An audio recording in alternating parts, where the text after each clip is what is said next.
Recording. Okay, so we're at a house and I'm going to go through and see what deserves to be thrown out and what is worthy to be kept and why. So should we start with the fridge? We took out a bunch of these nuts, and these nuts and seeds, yeah, people think they're healthy because they're whole foods, sure. And a seed is actually not meant to be digested by the human body because it goes through the human body, usually inside of some kind of fruit, and it has an endotoxic layer around it that's toxic to the human body so that you can't digest it. And so in my years of colon hydrotherapy practice, I've seen tons of nuts and seeds come through the tube. In general, what you can do, however, is soak them and sprout them, and then they become digestible. And mind you, the reason that the plant makes nuts and seeds undigestible is because it wants to propagate itself. And so when it goes undigested through your human digestive tract, you poop it out in a perfect pile of compost, and voila, the plant has reproduced itself. So some of these small seeds, like chia, you know the value in chia is in its mucogenic properties, and so when you put it in water, a mucus forms around the outside, and that mucus is going to cleanse the digestive tract, so that's one thing on itself. Sesame can be a really, really powerful medicinal agent, but often it needs to be cracked open from its hull. So something like fresh ground tahini would be better than a sesame seed. Sesame seed, linseed, as well has medicinal properties, but cannot be accessed because of the seed thing. So these two, you'd want to look at making them into a paste or sprouting them in some way, shape, or form. When we come to bigger nuts and seeds, and botanically they're all seeds, but we look at them as a fruit in and of themselves when they're things like nuts or almonds. Tree nuts in general. And so these guys, walnuts they're a bit of a tricky one however you go, but definitely soaking them in water will help to rehydrate them because it's been outside of its fruit casing for a long time.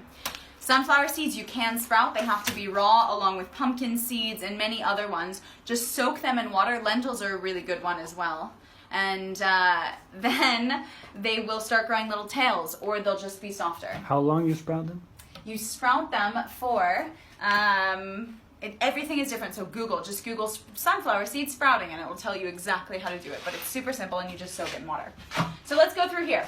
First things first, my childhood. So granola bars, these things have only gotten unhealthier and unhealthier as the decades have passed, right? The first ingredient is, sure, avena, so it's oatmeal, but then right after that we have corn syrup. Super toxic. Gone. All right, peanuts, they're okay as like a survival hunger food, but the thing is that peanuts themselves are very well known to have an aflatoxin in them, which can cause liver cancer, and that's because they're stored for long periods of time in moldy environments. So you want to make sure that you're getting the highest quality peanuts, and then again, I mean, if they're raw, then it's risky for the aflatoxin, depending on where they're from. So maybe it's better if it has been roasted. Salted, they're using shitty quality iodine, laboratory-made salt that you don't want. Get some kind of seed mix. Then we go in here more white sugar, white flour. These things are toxic things that are the bane of modern human existence.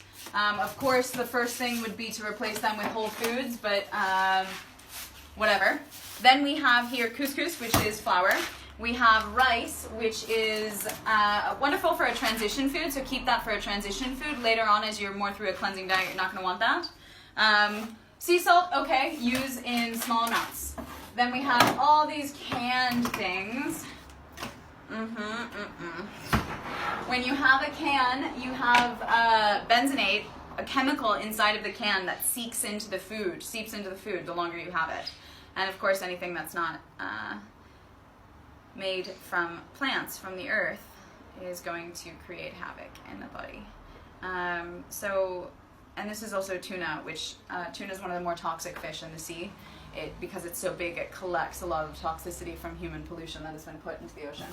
So other things here, tomato paste, you're not really going to want anyway. Tomatoes are super inflammatory. They're going to cause knee problems and other things in the body, especially pre-made sauces like this have tons of chemicals in them. Want to get those out of the house. Anything pre-made like this, I mean, again, Tetra Pak's a little better than cans, right? But when I look through the ingredients here, vegetables, cubed meat, which is not something that we want to be eating when we're on a plant-based diet, which is the most cleansing diet and the most disease-preventing and reversing diet that we can have.